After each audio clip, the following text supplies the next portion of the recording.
అందరికీ నమస్కారం. Welcome to my channel. ఈరోజు కథ. అనగనగా ఒక అడవి చివర ఒక నది ఉండేది.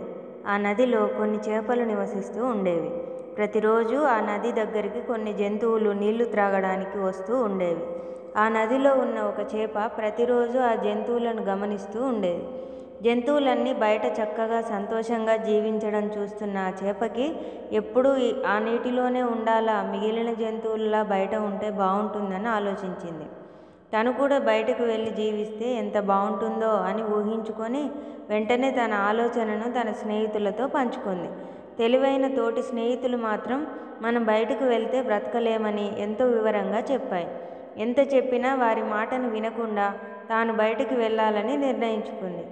నాతో వస్తే రండి, నేను మాత్రం వెళ్తున్నాను అని చెప్పింది. తెలివైన తోటి స్నేహితులు మేము రాలేము, నువ్వు వెళ్ళకు అంటూ చెప్పి అక్కడి నుంచి వెళ్ళిపోయాయి.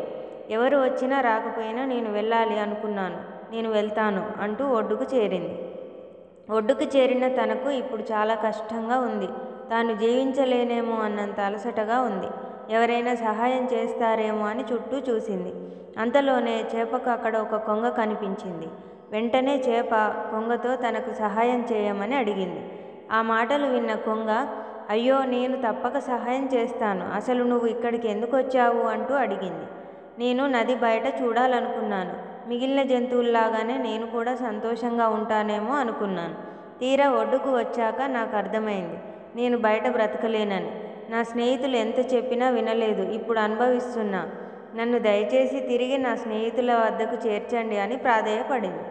సరే సరే, నా నోటితో నిన్ను పట్టుకొని నదిలోకి వేస్తానని చెప్పి తన నోటితో పట్టుకొని అమాంతం మింగేసింది.